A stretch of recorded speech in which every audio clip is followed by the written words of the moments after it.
We are continuing with the same piece, which I will read quickly from the top of the page.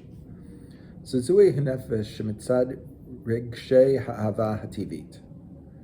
The sparks of the soul that come from the natural love, שנוטלת חלק גדול במציאות, that take a large part in reality, במוסר ובחיים, with ethics and life, הם ראויים להתפרש על ידי הספרות בכל הצדדים שבהם היא מוציאה אל הפעל את הגנוזות.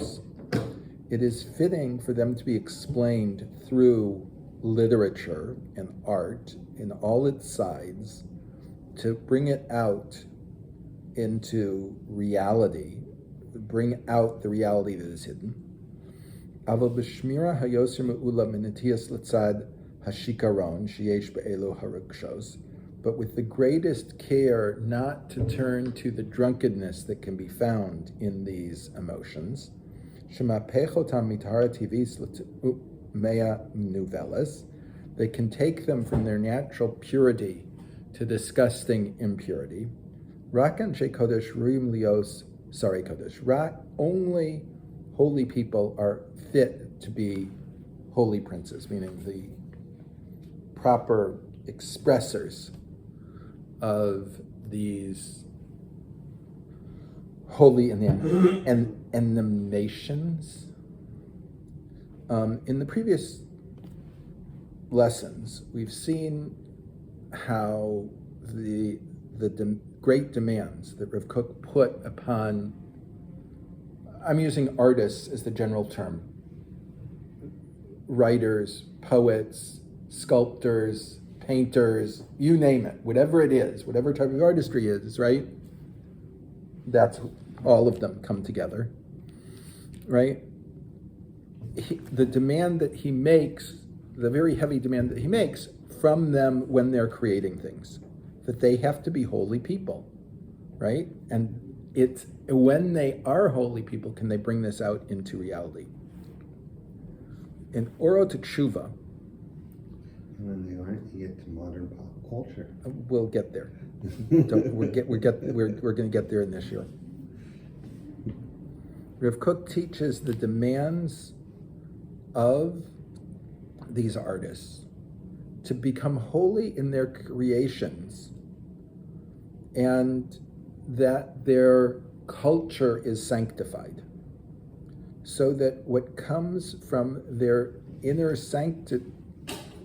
what's sanctified within their kishkas, so to speak, right? That this is a unique Israelite demand. As Rav Kook writes, Hahakara, the recognition, shahashpala b'mamad hamusri, hi ma'akevet et apricha hasafrutit, that the decline of ethics prevents the flowering of literature and artistry. Hi hargasha Yisraelit miyuchadet. This is unique. Miyuchadat. This is unique to the Israeli people. Am Yisrael understands that for the proper, a true artistic creation to come out, that it has to be a reflection of the person that it's creating. In the nations of the world, there isn't such a demand. We have no end of people that are recognized as geniuses in their fields that lived absolutely disgusting lives, right? But that doesn't prevent them from being recognized, right, as the great authority in this or that. Rav Kook continues, Rak anu, only us, makirim be'emes, understand the truth, shekadei letaken et hasafrus, in order to fix literature, tzreichim hasofrim letaher betchila es nishmoseim. First, the artist has to purify their own soul, right? The creation is a fruit of the pure neshama. Just like we don't like eating disgusting fruits growing from a disgusting tree that don't come out well, right? We want to eat the fruits of beautiful trees that create beautiful fruits. There is a principle in halacha learned in the Masechta that's in the Masechta that's the phrase is more common in the Masechta that's learned in. Yotzi min tamei, tamei. Anything that comes out of an impure animal or an impure person is impure. Yotzi min tahor, tahor. When it comes out of the pure person is pure. This is just as true, not only in the physical aspects of whether something's pure or not, right? Urine, for instance, a person urine. If a person is tahor, their urine can't make anything impure. It's tahor too. If they're tamei, then if drops of urine or spittle or anything fall on something, it can make them impure, right? So too it is, Rav Kook is explaining, in terms of the artistic creation. If the neshama of the creator is tahor, then the creation will be tahor. If the neshama of the person is tamei, then the creation will also be tamei. An extension of this is they say that that's why regarding the impure foods, that if you eat, let's say, a chazir, okay, that there's something there that it will affect you spiritually, and that's why you don't want to eat it. You know, No. There's a story of Masa Tshuva, in 1914, before the beginning of the First World War. Rav Kook took a group of Gedolim to visit all the new settlements. Most of them were not very religious. And one on the coast, north of here, he visited and he was talking about the importance of having a kosher kitchen so that anyone visited, they could keep kosher. And they took a vote, and the kibbutz decided they would have a kosher kitchen. Not religious, they're going to have a kosher kitchen. One woman is very upset from the opposition to having a kosher kitchen. And she gets up and she shouts out, Od me'at v'Rav doresh mimenu ladlik nerot Shabbat. A little bit more and the Rav is going to ask us to light Shabbos candles. Rav Kook gets up and asks for permission to speak again. And he says that when everything that enters the body is tahor, is kosher, it changes who the person is. And he gives a talk about this. I can't give a talk the way Rav Kook had, of course. And when he's finished, the same woman stands up and says, Mikan ani madlika nerot Shabbat. From now on, I'm going to light Shabbos candles. So Rav Kook concludes, Hinenu margishim ba'atzmeinu tzorech gadol l'tshuva b'shvil hahitnasus el hamromim hatohorim shel hasafrus hazacha hamiyuchedet shelanu. We feel in ourselves the great need to return to the essence of who we are, as we've discussed previously, in order that we should be raised up to the pure heights of art, purified, unique artistry of ours, of the Jewish people. Hanovas mimakor chachmas Yisrael, that comes from the source of the wisdom of Israel.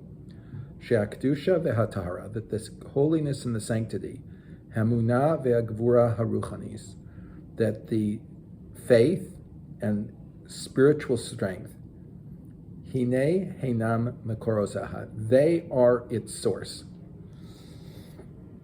So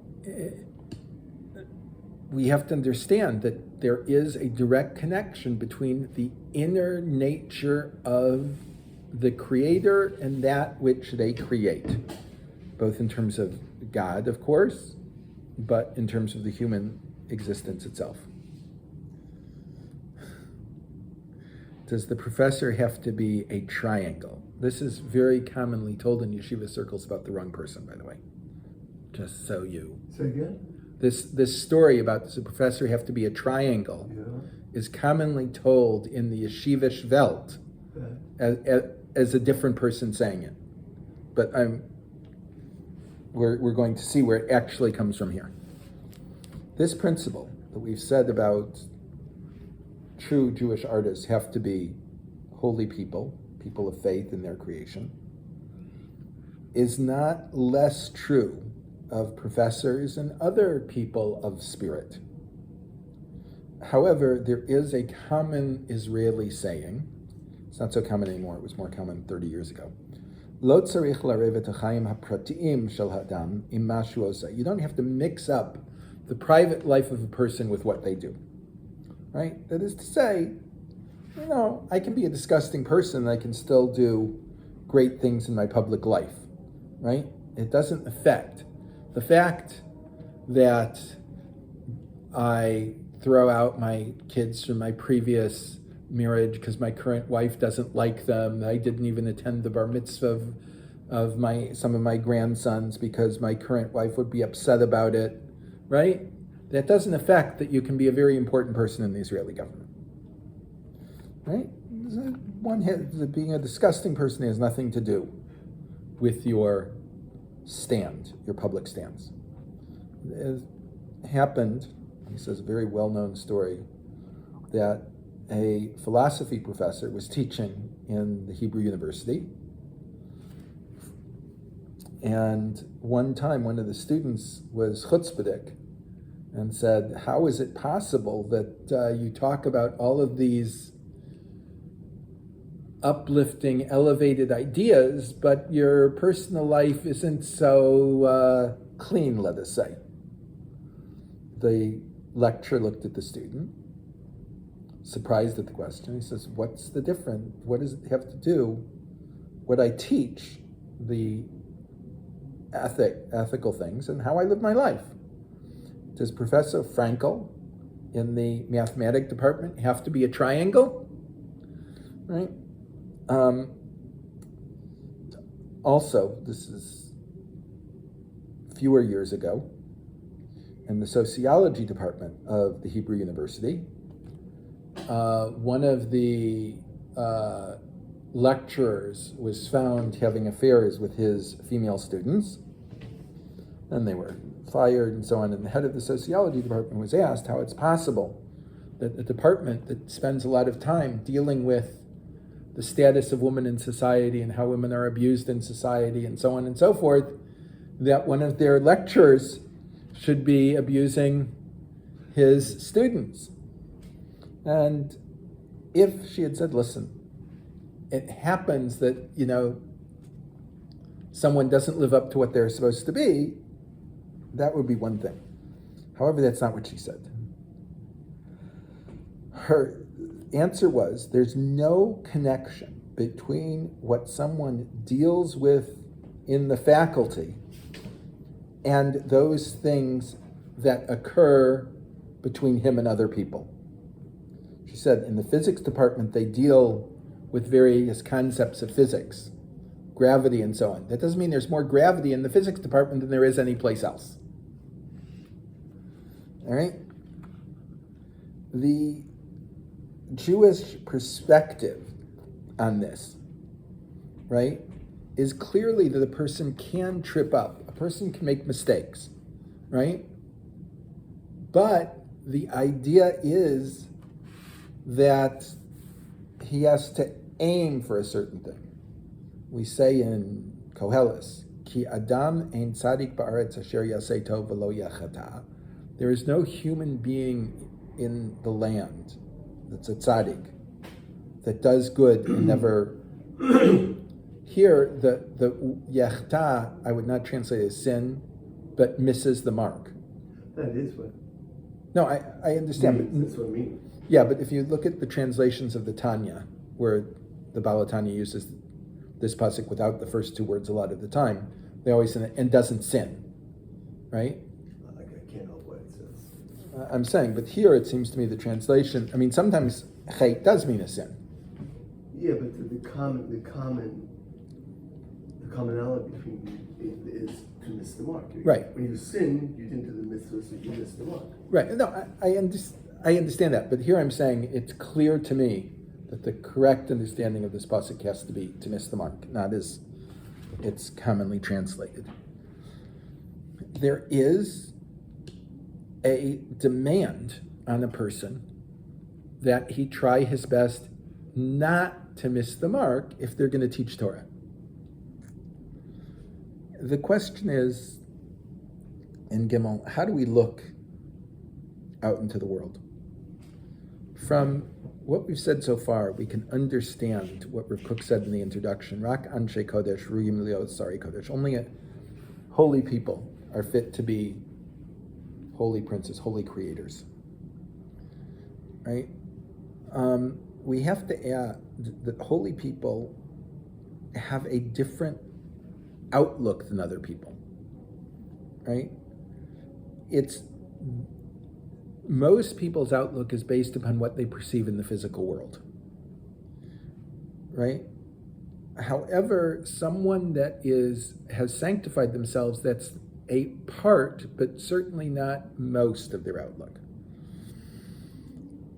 The Rav wrote in Orot HaKodesh, Hayida min ha'olam ha'metziut. There is knowledge that we gain from the physical world. Sheba mitzad ha'chol. It comes from what is there. Eina olei afilu lechelik echad mine ravava. It does not come up to 1 part in 10,000 be'erech ha'emes, in the value of truth. Lumat hayadiah ha'amuka shel olam hayeshut b'klal.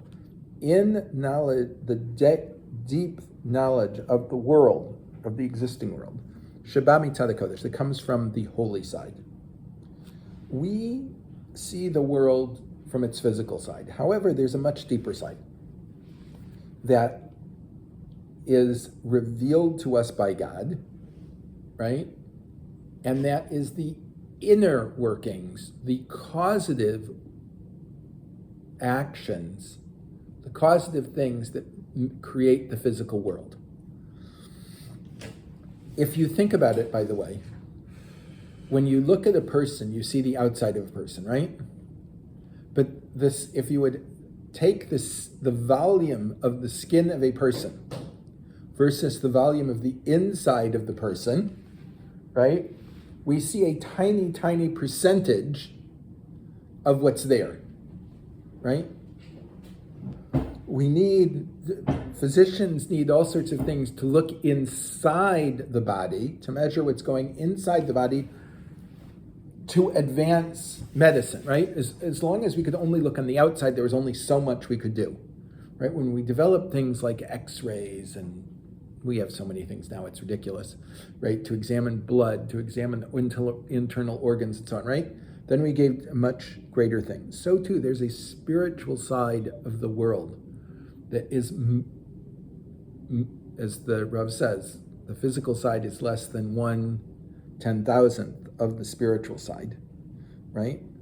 But we cannot gain an understanding of this through looking at the physical world. We can only gain an understanding of this through what we get through looking to the spiritual world, which is revealed to us by the Creator in the Torah, right?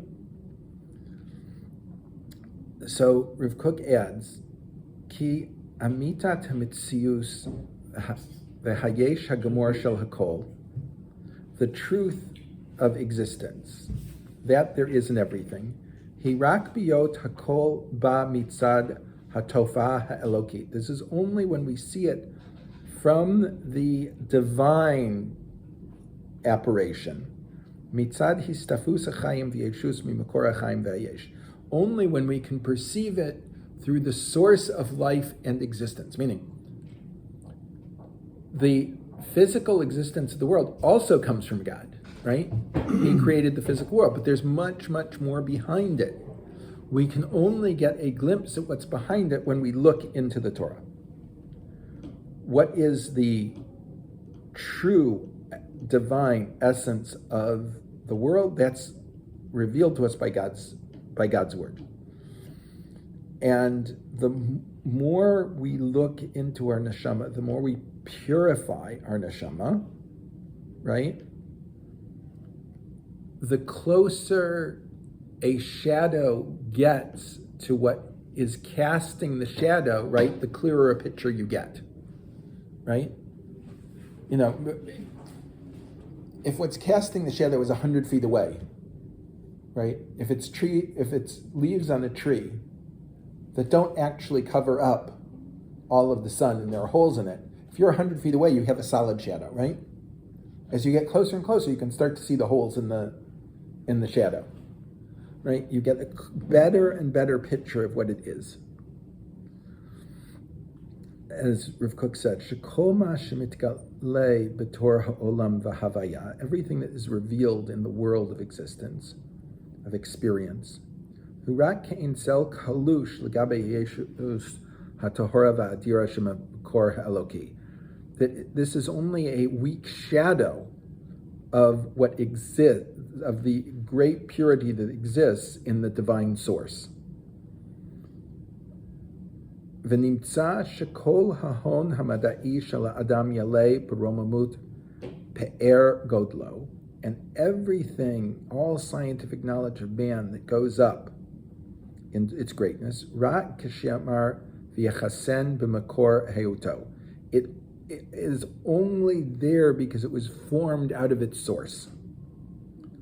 The intellectual understanding of man that we can receive from what we see in the world, right, is Shidas Hashem va'uzo. This is it can be the knowledge of God and His strength. V'hakarat kol mitzad makor kol. And through it we can understand everything through the source of everything. Meaning, when we put the two together, what we see in the world, as well as what the Torah reveals to us, you can get a much greater understanding. The Vilna Gaon said, for every measure that you're missing of scientific knowledge, you're missing 100 measures of holy knowledge. Meaning, one can illuminate the other. Limud HaKodesh mitoch Kedusha. There is a connection between the creator and that which he created. The artist, right, and his art. The author and his novel, right? There is a connection to all of these things. Why is it, by the way, that it's very popular even in Haredi circles to read Shai Agnon's Yomim Noraim before the high holidays? Because Shai Agnon was very purified, right? And he reflects this in his writings. He was very close to Rav Kook, by the way. And he was once asked why he never discussed Rav Kook in any of his writings. And he said, it's too great. He couldn't ever do justice to Rav Kook. And therefore he didn't touch upon it in his creative. But what this means is we can't learn Dvarim Shebekdusha unless we try and sanctify ourselves, right? It just doesn't work. Limud Torah requires, right, that we sanctify ourselves to a certain degree so that we can understand the inner aspects of the Torah. This is what Rav Kook taught in Orot HaKodesh. So you're saying that somebody shouldn't learn Torah if it's not L'Shem Shemayim as we understand it? It doesn't do much. But isn't it a hold on. Isn't it a start? We'll get to this later in this exact piece. We're gonna get to this issue. Rav Kook says, "Ein sitrei Torah miskalim al pi haseichel hachiloni." The secrets of the Torah are not revealed to the seichel hachiloni, the Chiloni mindset, right? When one is coming from this aspect, from this idea that this is a science or a study, a literature like any others, you cannot get into it deeply. Kook continues, Ela al pi shapat hakodesh sharuach hakodesh. This only through the influence of what is holy on the Holy Spirit. What the inner understandings of holy things, right, require that the person that's understanding them himself be sanctified. Yes.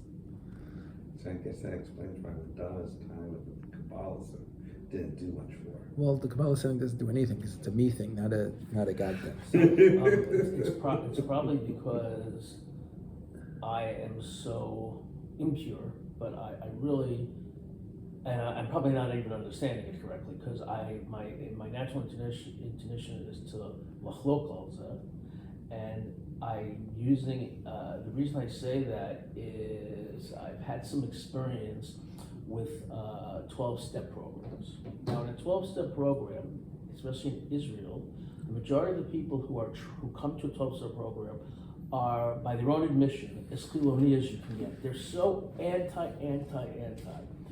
And they're part of a 12-step program is the first step is you have to accept a higher power. And when you go to some of these meetings and you hear some of these folks who are admitted they're the Hasidim of Chilonim say, I fought tooth and nail, but every day I pray. I believe in a higher power. Are they coming from a point of Kedusha? But they're certainly getting the magic of the Torah. I don't want to go into that in depth because I want to finish. I want to finish this parak from Rav Drukman and Rav Kook. But I will answer it briefly. Rav Drukman hated the term chiloni. He said it's every person's neshama, every Jew's neshama comes from Makor HaKodesh, comes from a holy space. Everything they want to do inherently, naturally, is for the improvement of Klal Yisrael. We can disagree upon what that is. They can be mistaken because they've made these other mistakes in their understanding of the world. But in truth, their neshama and their desires are for what's best for Klal Yisrael. That's one very important thing. There's a famous story that the first kibbutz, Degania, when they first had kids in their kindergarten, they were very careful to raise them, as perfect atheists without ever a mention of God. And the kids started talking about God. And they wrote to Burl Katz-Nelson, the great ideologue of labor Zionism, in all its manifestations. And he wrote back, this, I don't have the exact quote, my daughter has the exact quote. I'll have to ask her and get the exact quote to you. He essentially said, do you think after 2,000 years of exile, being away from our land, away from our language, coming back to our land and our language, that God would remain silent? This is from, one of the great advocates of atheism. I remember listening to the radio years ago. There was one of the great leftists, either Shulamit Aloni or Yossi Sari, and one of these were being interviewed, and it was a anti-Haredi bashing, like nothing's changed at all. And the interviewer said something like, so in the end, you think your side will win, meaning the Chilonim? And he said, Bezrat Hashem. And he was serious. It wasn't like he wasn't saying it tongue in cheek. There was, I'll tell one more story before I finish this. This is about 40 years ago. The head of Kollel Meretz was someone named Yossi Sarit. Right. And the head of the Meretz party was Yossi Sarit. And someone got them, one of the radio interviewers, got them to both be interviewed at the same time, same show, right? And as they were getting to the end, right? Were they related, by the way? No. Completely unrelated. One of them says, so we disagree on everything. We don't agree on anything. And the other, obviously this line was prepared in advance. Lo, no, that's not correct. Shneinu mitpalalim l'kates hayamin. Both of us are davening for the end of days or for the end of the right, depending on how you want to read it, right? To continue, there are many people that understand the language of the Zohar, of Kabbalah, but they don't understand the depths of Kabbalah and the Zohar. They can speak the language, but they don't really understand. I was once talking to a professor of Chassidut and Kabbalah who teaches at Stanford University, where they're trying to build a Judaica department. He has a PhD from Harvard, which, he got it from Tversky, so, it's actually a time when it meant something. And I explained something in the Zohar, as Rav Drickman had explained to me. He said, that's incredible. He said, and he knew the section by heart. He said, I never would have understood it. So now that you've told me that, now I understand what this means.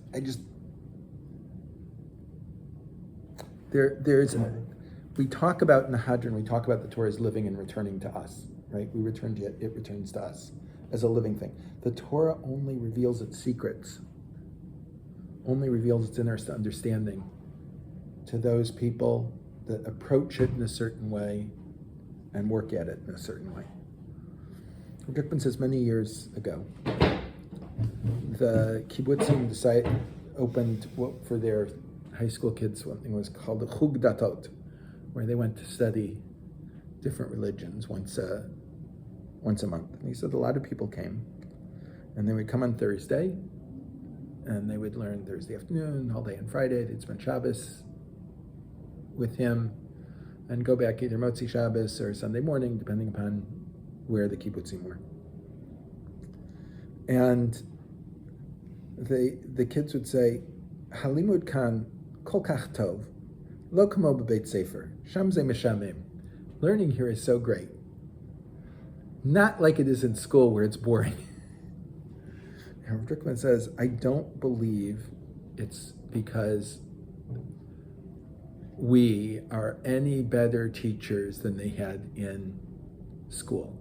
In their schools, they also, this is before Shlomi Deloni was Sayer Chinuch and removed Tanakh and Jewish studies from the curriculum. They also learned Tanakh. They also learned other things, but they learned it in a different way. They learned it as literature, just like any other literature. And when you learn it that way, it's no different than any other literature, and most people find literature boring. Most kids in the United States don't like their English classes. Or most people in Israel don't like their Hebrew classes. It's just a reality. But when it's a living thing, ha'chachma tichiyeh va'aleha, that wisdom brings life to its owners, right? When you look at it in a completely different way, it's then a living thing. In the last parak of Pirkei Avos, it's added, it's not part of the Mishnah, it's really a Tosefta. In Kinyan Torah, it gives 48 things that you need to be able to acquire the Torah, right? Some things are clear. B'Talmud, b'Shmiya ta'ozen, right? B'arichat svatayim, going over things, listening to them, studying them, paying attention, right? These things are clear why you need them to learn Torah. However, there are other things. Ema, uviyira, uva awe, fear, and humbleness. Why do you need that? You don't need that to study mathematics, right? This is talking about the relationship of the person that's learning to that which they are learning. When the student doesn't have to be firm, right? but they have to accept that this is something that is giving them more than the simplest statement that they can find someplace else, right? That there's a depth to it, there's a sanctity to it that requires a different approach to limud Torah than other things. It's this approach that Kook is talking about that is necessary to create the sanctified artist, right? To create holy art in all its dimensions of the Jewish people.